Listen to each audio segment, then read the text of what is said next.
지금 인도가 여기 발을 완전히 들여놓고 우리 같이 갈 거야 라고 말을 했을 때 뒷감당할 수 있겠나? 한마디로 미끼를 물었다가 낚시 바늘에 걸려드는 상황에 대해서 조심해야 한다. 인도는 이상적인 파트너가 아니다. 인도가 하고 있는 생각, 인도의 고민, 미국이 분명히 알고 있습니다. Round 1, fight.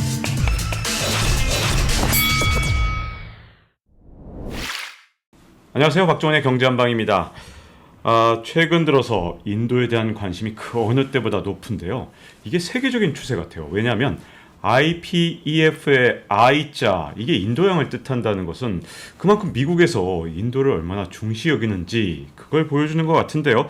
자, 그래서 인도의 속내 그리고 미국의 패권은 도대체 어떻게 될지 서울대 아시아연구소에서 남아시아 센터장을 맡고 계신 강소영 교수님 모셨습니다. 안녕하세요. 네. 안녕하십니까. 정말 이 인도가 이 세계 여러 나라한테 러브콜을 지금 현재 받고 있는 그런 상황인 것 같은데요. 그런데 이 IPEF에 뭐 인도양을 맨 앞에 넣어줘서 그런지 인도가 결국 여기 가입하기로 했다는 것은 결국 미국이 인도를 좀 이렇게 잘 좀 끌어들이는데 성공했다 이렇게 볼 수 있는 건가요? 일면만 맞을 것 같습니다. 그러니까 인도가 안고 있는 핵심 문제가 뭐냐 이렇게 물어보시면 한마디로 그 악순환인데요. 경제 악순환. 그러니까 사회 기반 시설이 부족해서 제조업 기반을 못 만들고 그것 때문에 일자리 창출이 안 되니까 세원 조달이 안 돼서 다시 사회 기반 시설 구축을 못 하고 그러니까 결국에 어느 고리인가를 끊어야 되는데 인도가 제일 원하는 것은 결국에 제조업 기반을 강화시킬 수 있는 탈출구를 찾아야 한다는 것이죠. 그런데 마침 중국을 배제한다는 논리는 IPEF에서 분명해 보이니까 그러면 중국이 그 차지하고 있던 제조업 기반의 어떤 그 위치를 인도로 넘겨주지 않을까라고 기대를 할 수 있지 않습니까? 그러니까 당연히 여기에 참여를 하는 것에 대해서는 인도 내에서 논란이 없는 것 같습니다. 그런데 우선은 구체성이 없으니까 논란이 없고요. 기술적으로는 국회 비준사항이 아니니까 또 논란이 없는 것 같고요. 또 하나는 FTA가 아니니까 각 이익단체들이 이제 반응을 하지도 않는 것 같은데요. 전문가들끼리는 여론이 있지 않습니까? 자기들끼리 국책연구소에서 나오는 의견도 있고 여러 전문가들이 칼럼에 표시하는 자기 의견도 있는데 이겁니다. 한마디로 미끼를 물었다가 낚시 바늘에 걸려드는 상황에 대해서 조심해야 한다라는 이야기가 굉장히 강합니다. 완전히 인도가 들어갔다고 하기에는 좀 어렵지 않나 이렇게 보입니다. 좀 애매하군요. 진짜 궁금해지는 게 미국하고 인도의 무역 규모가 중국과 인도의 무역 규모 이것보다 더 커졌다는 게 최근에 때마침 전해온 뉴스였는데 인도하고 중국하고 사이가 안 좋은 것 같아도 경제적으로는 국경을 맞대서 그런지 사실 굉장히 무역이 활발하게 이루어졌잖아요. 그런데 인도와 미국 사이의 무역 규모가 이걸 넘어섰다. 이게 상징하는 의미가 좀 있을 것 같은데요. 사실 그렇습니다. 인도 상업부가 발표를 했어요. 21-2년. 그러니까 인도는 항상 피스컬 이어를 나누어서 발표를 하기 때문에 인도와 미국 간 교역이 1194.2억 달러인데 전년에 800.51억 달러입니다. 와, 진짜 엄청나게 늘었네요. 굉장히 많이 늘었죠. 와. 그런데 여기서 중요한 것은 인도발 대미 수출이 761.1억 달러인데 전년에 516.2억 달러였습니다. 그러니까 수출이 늘었다는 거죠. 그리고 또 하나 핵심적인 내용은 인도가 흑자를 냈다는 겁니다. 네. 그러니까 중국과 인도가 끊임없이 갈등을 맺는 아주 큰 문제는 인도가 대중국 무역에서 적자를 본다는 것이거든요. 예를 들어서 전년도 통계치가 대중국 무역이 211.8억 달러에서 212.5억 달러로 이제 조금 늘기는 했습니다. 그런데 인도가 중국에서 수입한 액수를 보시면 652.1억 달러에서 941.6억 달러까지 늘었다는 겁니다. 오. 그러니까 꾸역꾸역 그 무역액 자체를 억눌러서 약간 느는 정도로 통제를 했지만 이 통제 방법은 두 가지가 있죠. 공식적인 통제가 있고 비공식 규제가 있습니다. 공식적인 통제는 당연히 뭐 틱톡을 금지한다든지 이런 식의 그 반중 감정을 이용하고 내지는 미국과 함께 화웨이 규제에 동참한다든지 이런 방식도 있지만 비공식 규제는 한국에서는 상상하기 힘든 규제들이 많이 있습니다. 네. 제도적으로. 네. 그런 걸 다 동원했는데도 문제는 대중국 무역 적자를 못 줄였다는 거죠. 그게 무슨 이야기냐면 실제로 미국으로 간 수출품의 많은 원자재는 결국 중국에서 오는 이 구조를 네. 인도가 벗어나지 못하고 있다는 것이죠. 아니 그럼 중국에서 인도를 통해서 이렇게 수출 규모를 늘리고 있었다는 그런 의심이 좀 드는데요. 직접 수출하기 좀 뭐하니까 여러 가지. 중국이 지금 그 방면에 노력을 굉장히 많이 하고 있습니다. 제가 네. 이런 식의 예를 하나만 들어드릴게요. 인도 산업 중에 경쟁력이 있는 게 뭘까요? 이렇게 물으면 사람들이 조금 경제를 아시는 분들은 두 가지 꼽습니다. 하나는 IT, 하나는 제약업. 네. 그리고 좀 더 아시는 분들은 바이오도 꼽아요. 세럼 인스티튜트를 중심으로 한 백신 산업. 그런데 제약업이라는 게 전부 다 제네릭 약품 생산하는 업체들이지 않습니까? 네. 그런데 이 제네릭 약품을 생산하는데 경쟁력이 어느 정도냐면 FDA에서 인정한 약품 생산 그 시설이 200개가 넘는 나라는 인도밖에 없습니다. 그러면 그게 무슨 말이냐면 미국의 건강보험에서 약가를 낮게 유지할 수 있는 핵심 역할을 누가 해준다? 인도가 해주는 겁니다. 네. 그러니까 인도는 나름대로 역할이 있는 거고 제약업에서 사용하는 원재료는 어디서 올까요? 이 통계치를 얻어보려고 저도 굉장히 노력을 했는데요. 없습니다. 대부분 비상장사들이 영업을 하는 영업비밀이고 이래서 그런데 그 제약업 관련되는 단체에서 발행한 그래도 믿을 수 있는 자료가 65% 이상이 중국산입니다. 그러니까 화학약품을 수입을 못하면 약이 제조가 안 됩니다. 그런데 이 약의 단가는 전 세계에서 그 누구도 따라올 수 없는 낮은 단가입니다. 그러니까 미국 입장에서도 이 약들을 포기할 수 없습니다. 결론은 맨 끝에 그 밸류체인의 마지막에 가면 누가 자리 잡고 있나요? 중국이 자리 잡고 있죠. 이 문제를 인도인들 안 벗어나고 싶겠습니까? 네. 하지만 어떻게든 시작을 해야 되잖아요. 그 시작의 단추를 미국이 강력하게 만들어 준다면 뭔가 가능성이 있지 않겠느냐라는 판단이 있는 것으로 보입니다. 네, 지금 이 상황 아주 묘한 것 같은데요. 자, 이렇게 가깝지도 멀지도 않은 미국과 인도 사이. 그런데 이제 IPEF를 통해서 조금 더 가까워지는 그런 모양새를 보이게 된다면 중국 입장에서는 굉장히 신경 쓰이는 문제가 아닐까 하는 생각이 좀 들거든요. 중국이 아주 예민하게 반응을 했습니다. 약간 의외였어요. 5월 31일자 공식 입장 발표문을 냈어요. 중국 외교부 대변인이 직접 언론에 등장을 해서 그래서 무슨 말을 했느냐. 중국이 아직 인도의 최대 교역국이다 라고 단언을 했습니다. 이거 거짓말이냐 통계치가 잘못됐냐 이러는데 뭐 중국식 통계치 그 이야기 아니고요. 중국의 논리는 이겁니다. 인도는 지난해 4월부터 다음해 3월까지 계산하는데 중국은 1월부터 12월까지 계산하니까 중국 기준으로 수치를 내면 정확하게 우리가 최대 교역국 맞아. 그러니까 네. 이런 기사를 뽑아내는 건 국제적이지도 않고 그 미국이 언론으로 장난을 치는 건데 인도가 거기 올라타서 그 장단에 같이 춤을 추면 안 되지. 그러니까 여러분들 오해하지 마시고 중국이 최대 교역국 맞습니다. 이렇게 이야기를 하는 겁니다. 그런데 이 정도까지 중국이 과민하게 반응을 한 것 자체가 저에게는 약간 의외였고요.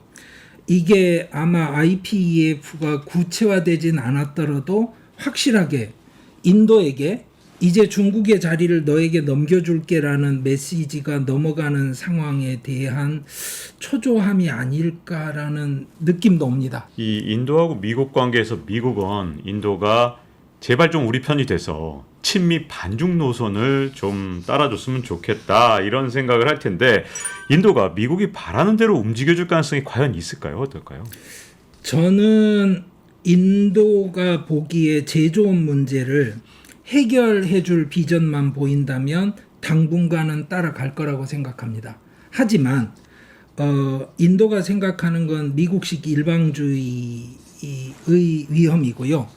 그 일방주의를 지금 못하는 입장에 있으니까 그렇지 할 수 있는 입장만 가면 인도가 하고 싶어 하죠. 그 일방주의를. 그러니까 이제 두 가지 문제가 함께 얽히는데요. 첫째는 중국에서 인도가 대중국 무역 적자에 대해서 너무 불편해한다는 걸 잘 압니다. 해결해주고 싶기도 해요. 돈이 너무 없고 그러지도 않습니다. 근데 문제는 딱 하나입니다. 돈을 줄 방법이 없어요. 인도에서 수입할 게 없습니다. 인도가 산유국이면 좋겠는데 그런 것도 아니고, 그러니까 인도가 요구하는 건 이겁니다. 첫째, IT 인력이 진출하게 허용해달라. 그러면 인도만 허용하고 미국은 허용 안 하고 할 수 있나요? 그건 좀 어려울 것 같은데요. 두 번째, 소프트웨어 산업이 진출하게 허용해달라. 자, 그러면 지금 빅데이터 가지고 중국 내에서도 시끄러운 상황인데 인도 소프트웨어 회사들이 중국에 와서 영업을 시작하면 어떻게 될까요? 또 하나, 아까 예를 들었던 제약업이 있지 않습니까? 미국의 절대적인 가격 경쟁력을 갖고 진출한 인도 제약업. 이것도 인도가 중국에 진출하게 허용해달라는 거예요. 그러면 중국 입장에선 그 분야는 핵심 국가 이익하고 관계가 되기 때문에 개방을 할 수가 없는 겁니다. 그러면 인도만 개방을 해줄 거냐? 안 되죠. 네. 그러니까 중국도 참 난처한 거예요. 우리 편으로 인도를 묶고 싶은데 돈을 줄 방법이 없죠. 그러면 이제 인도 입장에서의 계산은, 자, IPEF가 내용은 없지만 우선 중국을 견제한다고 하니 우선은 오케이. 나는 15개가 같이 참석했던 RCEP에 가입을 못했으니까 그것도 참 힘든데, 이런 중국 빼고 뭔가를 한다 그러면 오케이, 할만하겠네. 모디 정부가 성공한 정책으로 꼽히는 게 룩 이스트 정책이라는 게 있습니다. 아세안 국가들하고 잘 해보자. 중국 대신에.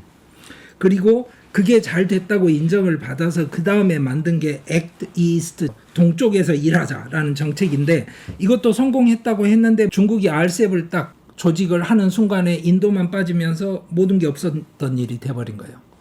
이 상황에서 미국이 인도를 지원해서 중국을 견제를 해준다면 좋겠지만, 문제는 인도를 통제를 안 할 거냐에 대해서는 할 거라고 생각을 하는 거죠. 그러면 왜 그런 생각을 하느냐라고 물으면 인도의 추측은 이겁니다. IPEF가 왜 이렇게 애매할까요? 미국 마음대로 하기 위해서죠. 이게 인도의 판단입니다. 그러면 미국을 왜 그렇게 못 믿어요? 그러면 지난 기회에 제가 말씀을 드렸는데 역사적으로 미국에 대한 불신이 굉장히 강합니다. 그러면 IPEF에서 가만히 보건대 어떻게 해서 인도를 견제하고 제어하려고 할까? 그럴 때 인도에서 생각하는 건 이겁니다.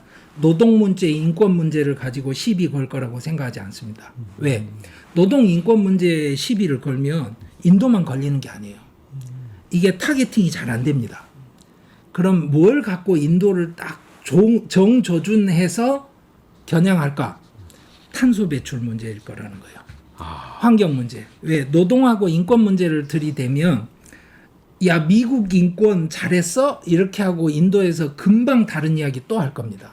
뭐 당신들이 이라크 전쟁할 때는 인권 이야기 안 했잖아. 이 이야기 당장 나올 텐데, 전 세계가 해결해야 되는 탄소 배출하고 지구 환경 문제를 들고 나오면 이 면에서 최대로 약한 최약체 국가들이 불이익을 보게 되는데, 미국이 인류 보편의 정당성을 가진 탄소 배출 문제에 인도에게 내가 눈 감아 줄게 이런 사인을 주기 전까지는 이거는 낚싯바늘이다 라는 의식이 인도에 남아 있습니다.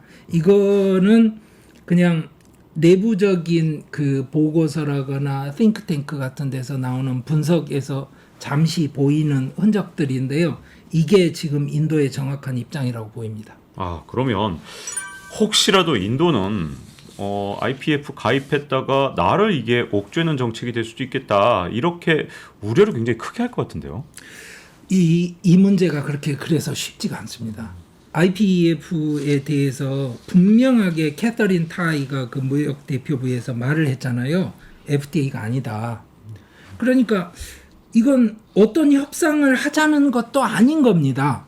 협상을 하자고 그러면 앉아서 우리가 버틸 걸 버텨보자 이러는데 이 도대체 탄소 배출과 환경을 매개고리로 해서 인도 목을 조일 거다라는 예상을 왜 하게 되냐면 미국이 실제로 제조업 공급망을 리셋하겠다고 했을 때 딱 떠오른 나라들을 떠올리시면 돼요. 한국, 일본, 호주, 싱가포르란 말이죠. 인도에서 생각해. 그러니까 IPEF는 인도 때문에 만들어진 게 아니고 이 네 나라 때문에 했다라고 생각을 하는 겁니다. 그러면 이 네 나라의 공통점은 딱 뭔가요? 제조업 선진국이에요. 그러니까 이 네 나라들은 탄소 문제 때문에 이게 폭탄이 되겠네. 그러면 하다못해 정 안 되면 탄소 배출권을 사와서라도 해결을 합니다. 아니면 뭐 하다못해 어디 그 안 쓰는 유전에 탄소 갖다가 묻는 방식으로라도 고가에라도 해결할 경쟁력을 갖고 있어요. 인도는 아시잖아요.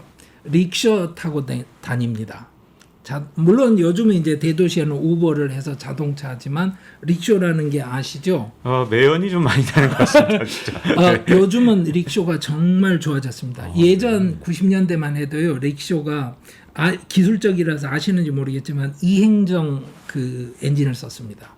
사행정이 아니고요. 네, 털털털털. 예. 네. 그러니까 오토바이 엔진을 썼던 거예요. 네. 이행정 엔진을 쓰는데 문제는 뭐냐면요. 이행정 엔진에 타는 연료와 거기에 들어가는 윤활유를 함께 붓습니다. 윤활유를 같이 붓는다고요? 예. 매연이 많이 생긴다 이유가 있었군요. 예, 그러니까 이게 무슨 그 사진 같은 데서 보면 뒤에 시커먼 연기를 끌고 다니는 게 무슨 만화에 나오는 무슨 피규어처럼 보이는데요. 지금은 많이 나아졌습니다. 그 분야에서. 그래서 이제 전동화 그 정책을 강력하게 걸려고 하는 것도 그런 맥락이 있고요. 그런데 중요한 거는 지금 현재 인도 사람들이 릭쇼를 안 탈 수 있냐는 거죠. 탈 수밖에 없는 상황? 예. 네. 그런데 탄소 배출을 우리 한번 세계적으로 해봅시다. 이렇게 하면 인도가 한국, 일본, 호주, 싱가포르하고 눈높이를 맞출 수 있느냐. 그리고 거기에 대해서 미국이 규제의 강도를 얼마나 강하게 갈지 아무도 장담을 못 하는데 지금 인도가 여기 발을 완전히 들여놓고 우리 같이 갈 거야라고 말을 했을 때 뒷감당할 수 있겠나? 진짜 어렵겠는데요. 네. 인도 입장에서 정말 만약에 탄소 정책 이걸로 만약에 미국이 밀어붙인다 그러면 자칫하면 진짜 우리나라 큰일 나겠다라고 생각할 수밖에 없을 것 같습니다. 진짜. 그러니까 이제 그때는 또 문제가 뭐냐면요. 선진국들 특히 유럽 기존 제국주의 했던 국가들에 대한 적대감, 상실감이 같이 옵니다. 뭐냐면 자기들이 배출은 다 해놓고 이제 자기들은 배출 안 해도 되는 상태가 되니까 우리 보고 우리도 좀 살아보자는데 너희들 배출하지 마. 이게 무슨 이중 논리고 이게 무슨 위선적인 논리냐 이런 건데 중요한 건 이거죠. 유럽의 눈을 돌려서 미국이 강하게 나오더라도 유럽이 편을 좀 들어주면 짐을 좀 덜자 이렇게 갈 텐데 유럽은 더 심하거든요. 네, 그렇죠. 환경 규제에 대한 목소리가. 또 하나는 그러면 유럽 미국도 아닌 데서 뭐 목소리 키울 만한 곳은 어디냐. 그럼 결국에 사실은 산유국 중심의 근동 국가들이잖아요. 중동 국가들. 그렇죠. 근데 중동이라는 데 경제 기반이 오일머니에 있는데 이 사람들이 뭐 탈탄소 이런 데 목소리를 높여서 이 속도 조절을 할 수 있는 사람들인지 그건 아니지 않습니까? 네, 그렇죠. 자, 그러면 인도 입장에서는 미국만 믿고 따라가기가 굉장히 힘든 상황이다 보니까 중국하고도 어떻게든 좀 유대 관계를 계속 유지하면서 뭔가 협상 카드라든가 레버리지 같은 걸 좀 이렇게 갖고자 하는 그런 욕구가 좀 있겠는데요. 이게 이제 인도 입장에서 참 힘든 거죠. 첫째는 어떻게든 아까 말씀드린 경제 악순환의 고리에서 나와야 되는데 제일 쉽게 나오는 방법은 제조업이 갑자기 잘 되면 되죠. 근데 제조업은 속성상 그럴 수가 없거든요. 이게 공급망이 같이 얽혀서 가야 되니까. 그래서 인도가 생각하는 거는 그 공급망을 우선은 가능하게 해줄 중국 카드를 아예 버릴 수는 없다. 대신 최대한 압력을 높여서 줄여나가자. 그러면 인도 내에 모든 것을 갖추면 좋겠지만 그게 잘 안 되지 않습니까? 그럴 때 나올 수 있는 얼터너티브가 당연히 아세안 국가들이죠. 그래서 아세안 국가들에 대한 신경을 굉장히 많이 쓰고요. 그런데 미국이 그 탄소 문제가 아니고 다른 방식으로 인도 통제에 나서지 않을까라는 우려도 없지 않아 있습니다. 미국이 가진 실탄이 여럿이라는 거예요. 예, 우리는 잊어버렸는데요. 2014년에 모디가 총리가 되었을 때요. 유럽 국가들 전체하고 미국의 비자 발급 금지 인물이었다는 거 기억하시나요? 네. 그거 어렴풋이 기억이 나는 것 같은데요. 예, 네. 맞습니다. 네. 구자랏 학살 사건. 네네. 예, 그 나라 대통령이지만 너는 우리나라 들어올 수 없어. 비자 발급 금지. 실제로 모디가 그런 인물이었습니다. 그리고 모디 정치적인 입장은 그 이후로도 바뀐 적은 없고요. 그러니까 이게 힌두 국수주의라는 게 시간 문제일 뿐 언젠가는 미국이 견제구를 던지게 되어 있다라는 생각이 지금 물밑으로 있습니다. 그런데 정부 여당 쪽에 속하는 연구기관이나 다른 쪽에서는 이 문제는 이야기를 하지 않고요. 지금 야당은 지리멸멸하다 보니까 야당이 유지가 안 됩니다. 지금 야당의 유명한 정치인들이 대거 BJP로 지금 탈당해서 넘어가고 있는 상황이거든요. 그러다 보니까 제대로 이야기는 안 되지만 지식인들 사이에서는 이 문제도 분명히 미국이 언제든지 그 문제를 삼겠다고 하면 심각하게 인도 견제에 사용할 수 있는 근거가 된다. 네. 그런데 이제 계산을 그러면 간단하게 해보자. IPEF가 실패하면 어떻게 될 거냐. 여기에 대한 불안감도 같이 있습니다. 인도에서 뭐냐면 바이든이 중간선거를 앞두고 타이밍을 잘못 맞춘 거라고 생각하는 의견이 있어요. 네.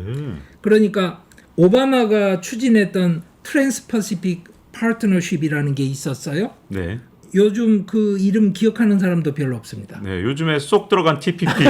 요즘에 들어보질 못하고 있어요. 도대체 있었나? 그런 생각이 예. 들 정도로. 네. 예. 실패하면 그렇게 되겠네? 그러면 우리는 그때는 저희들 협조할게요 했었으니까 시비 못 걸겠지 뭐. 그러면 실패하면 오케이. 그런 거니까 상관없어. 이렇게 생각하고요. 만약에 성공하면 어떻게 되지? 그러면 자, RCEP에도 못 갔지. CPTPP에도 지금 끼어들지는 못했는데 지금 이게 성공을 한다고 그러면 이걸 가지고 중국 견제망에 같이 가서 우리 제조업이 클 수만 있다면 그러면 그건 나쁘지 않겠네. 네. 그런데 문제는 뭐냐면 우리한테 미국이 입장료를 얼마를 달라고 할까?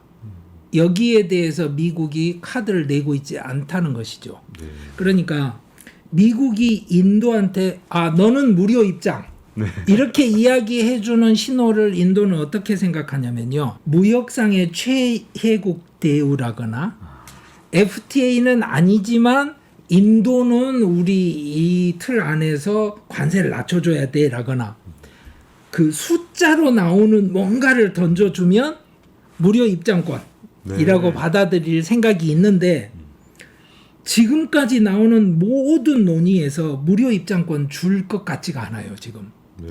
계속 모호합니다. 입장료가 나중에 날아올 때 얼마인지 모르니까 우리는 주문을 많이 하지 말고 입장은 하되 네. 기다려보자. 어. 이런 입장으로 흘러가는 것 같습니다. 와, 정말 치밀한 그 외교 전략이 막 서로 부딪히는 것 같은데 그러면 이 인도를 보는 미국은 과연 인도를 얼마나 믿고 있는지 또 믿을 수 있다고 생각하는지 참 궁금한데 어떻게 보십니까? 제가 미국 전공자는 아니라서 잘은 모르겠는데요. 그 워싱턴에 있는 CSIS라는 기관이 있습니다. 그 기관에서 낸 보고서가 굉장히 재밌는데요. 거기서 지적을 합니다. 다른 참여국들은 경제 블록이 아니라 정치 동맹이라고 생각하고 있다는 것을 잊지 말아라. 네. 그러니까 미국이 무엇을 줄지에 따라서 성패가 달린 그런 큰 이벤트 구경거리다. 그러면서 아주 명확하게 명시하고 있는 내용이 있습니다. 지금의 내용으로는 이라는 꼬리는 붙었지만 인도는 이상적인 파트너가 아니다.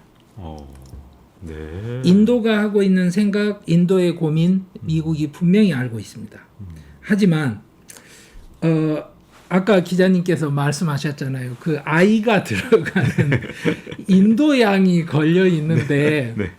인도 빼고 인도양을 이야기하는 것도 쉽지 않고 중국만한 덩치를 아세안이 완전히 대체해 줄 것이냐 이것도 쉽지가 않고 미국에서도 약간은 지금 좀 확정되지 않은 상황에서 왔다 갔다 하는 것 같습니다.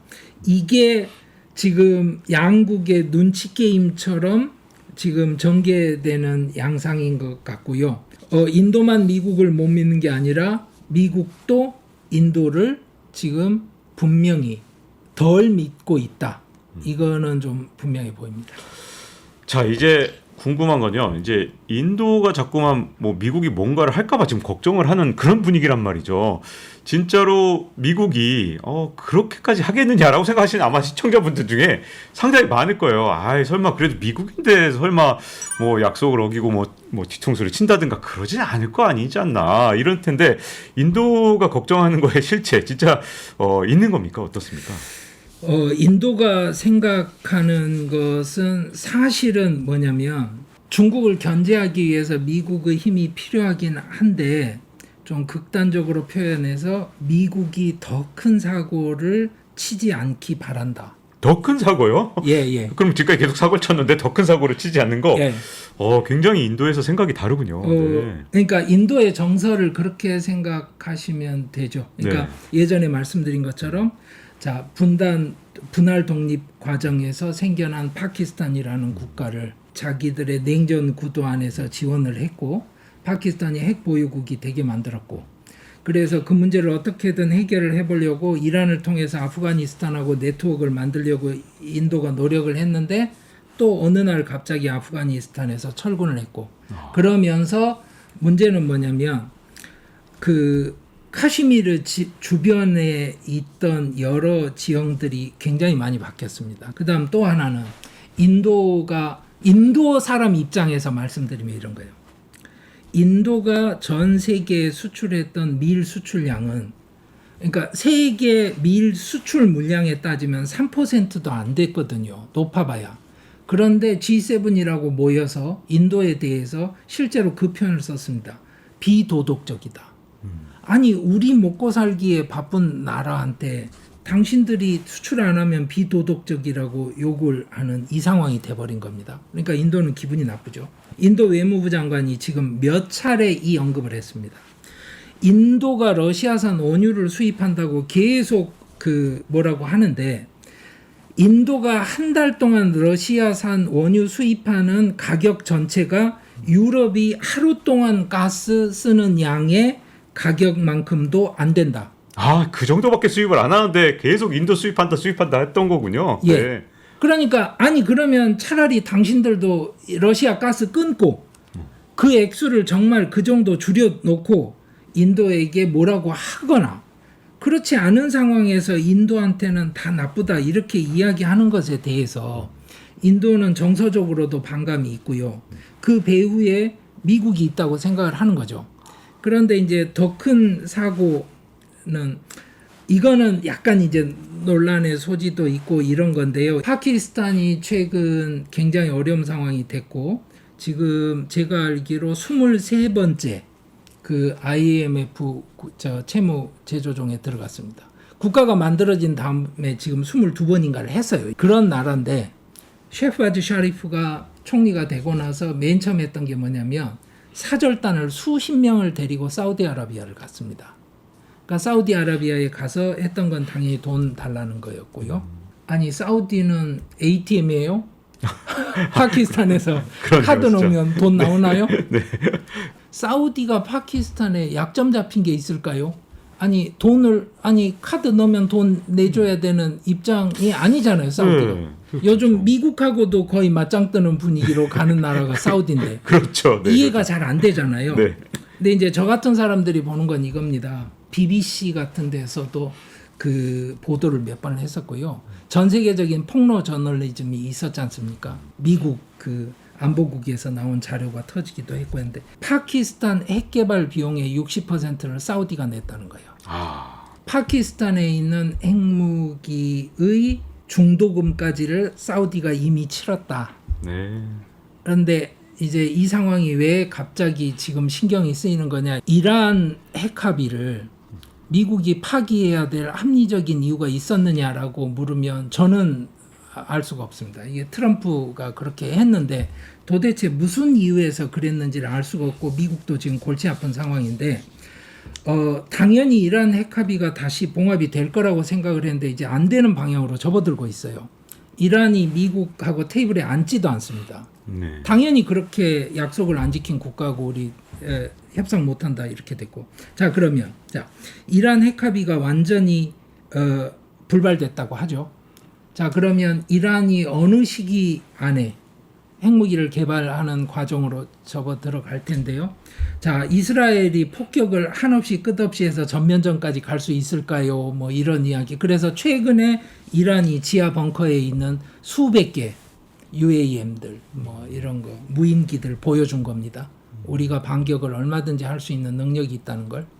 그런데 자 이란이 만약에 핵무기를 공식적으로 개발을 한다거나 핵실험을 하면 사우디는 어떻게 할까요?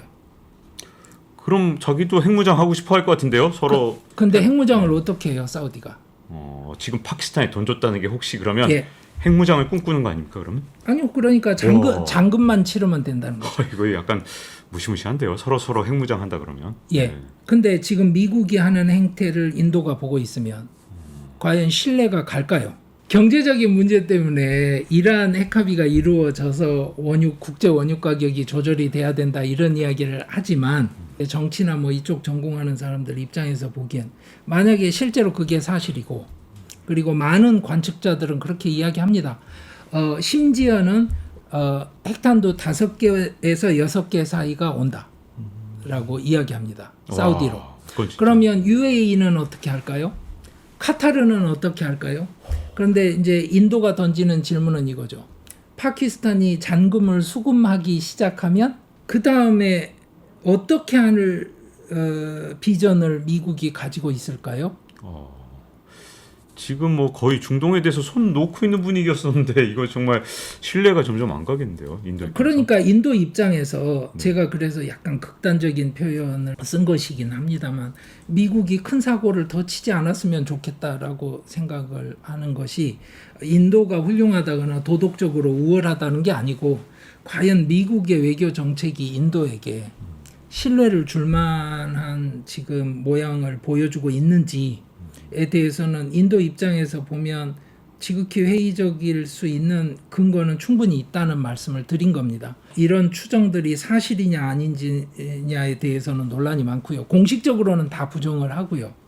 그런데도 불구하고 이런 식의 고려가 있다는 걸 보면 인도 입장에서 미국에 대해 우리는 미국 편이야라고 이야기하지 않는 그 근거를 조금은 이해하실 수 있을 것 같습니다. 네.